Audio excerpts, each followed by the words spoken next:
Imaginez que vous soyez attablé et vous voyez passer des plats de lasagne, des poulets rôtis avec des bonnes pommes de terre, etc. Et vous, en fait, vous ne pouvez pas en profiter. Et ça, c'est un petit peu ce qui arrive aux personnes qui n'ont pas généré 10 000 images sur Midjourney, puisqu'ils ne peuvent pas profiter notamment des nouvelles fonctionnalités qui sont arrivées il y a quelques jours, notamment dans la partie Edit, qui vont vous permettre de modifier des photos perso, par exemple. Donc ça, c'est vachement bien. Ou encore d'utiliser la fonctionnalité retexture. Donc aujourd'hui, j'essaie de vous donner une petite astuce pour pouvoir atteindre plus facilement et à moindre coût ce cap des 10 000 images et pour pouvoir profiter de ces nouvelles fonctionnalités, puisque j'ai vu qu'il y avait pas mal de gens qui n'avaient pas encore ces 10 000 images. Donc c'est parti, je vous montre tout ça. Alors juste petit rappel, c'est vrai que pour pouvoir utiliser les nouvelles fonctionnalités de Midjourney, alors il faut soit ces fameuses 10 000 images, soit avoir un plan annuel, soit avoir un plan mensuel mais actif depuis 12 mois consécutifs. Et c'est vrai que le plan annuel, il est pas donné pour tout le monde, d'autant qu'il est prélevé en une seule fois. Vous l'avez par exemple ici pour le méga plan. Le forfait annuel va vous revenir à 1152 $, donc c'est quand même pas mal.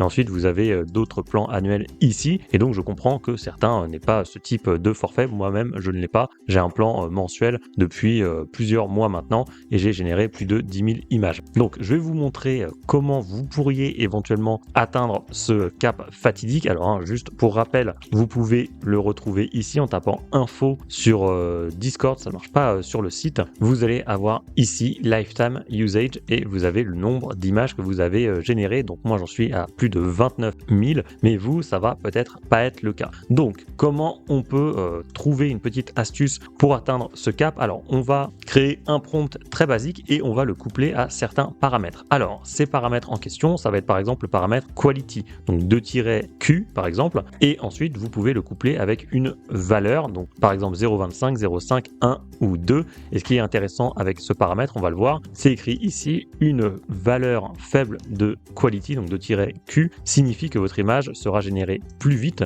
Ces prompts vont consommer moins de GPU time. Donc ça, c'est votre forfait, les GPU time, donc ça, c'est intéressant. Ce qui fait que le but du jeu, vous l'avez compris, ça va être d'utiliser le paramètre de quality le plus faible, donc 0,25. Et pour ce faire, on va aller sur une version antérieure à la version 6.1, qui est celle qu'on a actuellement. Ensuite, on va combiner le paramètre Q au paramètre stop, vous l'avez ici. Donc le paramètre stop, il va vous permettre de stopper la génération d'images qui aura commencé sur Midjourney à un certain pourcentage. Donc ça va être des valeurs comprises entre 10 et 100. La valeur par défaut, c'est 100. Ça signifie que le bot va à 100% de l'image, donc vous avez une image complète. Mais si vous ajoutez à la fin de votre prompt 2-stop espace 10, ça va stopper votre génération à 10%. Et vous avez ici ce à quoi ça ressemble. Par exemple, stopper à 10%, ça ressemble à ça. Alors que si on va au bout du prompt, ça ressemble à ça. Donc déjà, on va commencer par ces deux paramètres et on va rajouter également le paramètre repeat, donc 2-R. Et ensuite, en fonction de votre forfait, vous allez pouvoir mettre une valeur derrière. Donc si vous avez un pro plan ou un méga plan, vous allez pouvoir mettre R40 par exemple, ce qui va répéter votre prompt 40 fois. Si vous avez un standard plan comme moi, vous allez pouvoir mettre jusqu'à 10, donc 2 ou 10, et le basic plan 2 ou 4. Donc maintenant, on va faire un test ensemble. On va voir ça, vous allez voir, c'est assez simple. Donc on va faire imagine par exemple, on va mettre test, peu importe, on peut mettre Q025, ensuite V5.2 par exemple, puisqu'on a vu que la version 5.2 acceptait le quality 0.25, ensuite stop 10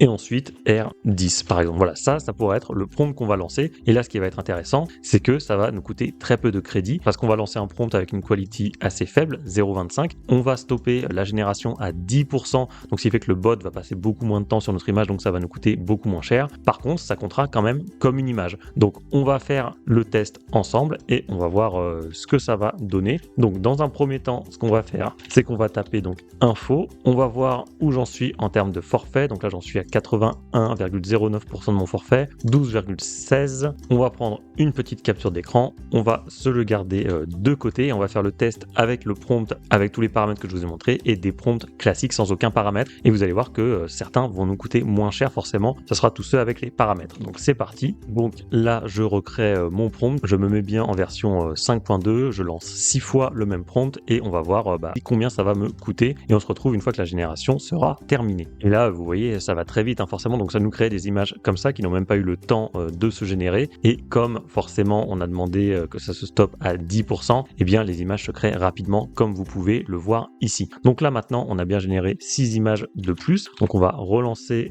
la fonctionnalité info et on va voir la différence maintenant de crédit. Donc avant on était à 12.16, là maintenant on est à 12.13, mais par contre en termes de lifetime usage, donc en termes d'images, on est passé de 89 à 95, donc on voit bien qu'on a généré 6 images de plus et que notre crédit n'a pas énormément diminué. Maintenant on va refaire exactement la même chose, mais avec un autre prompt sans paramètre, on va voir la différence. Donc je relance mon test, voilà, peu importe, je ne mets aucun paramètre cette fois-ci, si ce n'est le paramètre R et 6. Et cette fois-ci on va le lancer et puis on verra bien ce que ça donne. Donc c'est parti, on se retrouve à la fin de la génération. Voilà, du coup nos nouvelles images ont été générées, vous les avez ici, on en a bien 6 et donc cette fois-ci on va relancer donc la commande info et on va voir cette fois-ci ce que ça va nous donner. Donc on est cette fois-ci à, voilà, vous voyez 80.027, juste avant on était à 80.89 et 12.13 et là on est à 12.04. Donc vous voyez qu'il y a une vraie différence. Alors je vais vous montrer les 3 images successives et vous allez voir. Donc ça c'était au début du test, donc on était à 12.16. Ensuite après le test avec les paramètres, donc quality, etc., on était à 12.13. Donc là on avait perdu 0.3, alors que après le test, donc on était à 12.13 et là on est passé à 12.04. Donc on a dépensé cette fois-ci 0.9 en crédit. Donc c'est en fait 3 fois plus en utilisant des prompts normaux plutôt qu'en utilisant des prompts avec les paramètres stop, quality, etc. Donc vous voyez, comme ça, on peut essayer d'avancer plus vite et d'atteindre plus rapidement ce cap des 10 000 images. Et aussi, alors ce que vous pouvez faire, évidemment, je vous conseille pas de le faire, moi je l'ai jamais fait et vraiment c'est pas recommandé du tout, c'est de l'automatisation. Vous n'avez pas le droit de le faire, je vous le dis, parce que vous l'avez ici, voilà, vous ne pouvez pas utiliser d'outils automatisés pour accéder aux services, interagir avec ou générer des actifs via les services. Donc là, c'est un peu à vos risques et périls, mais c'est vrai que si vous allez sur ChatGPT et que vous lui demandez un truc tout con du style je cherche à automatiser la création de prompts sur Midjourney, j'aimerais que toutes les 2-3 minutes le bot Midjourney me lance le même prompt sur Discord, comment puis-je automatiser ça? Eh bien il va vous donner tout un petit process pour éventuellement automatiser le truc pour que vous n'ayez pas à le relancer à chaque fois vous-même. Donc encore une fois, vous n'avez pas le droit de le faire, c'est d'ailleurs ce que nous dit ChatGPT ici,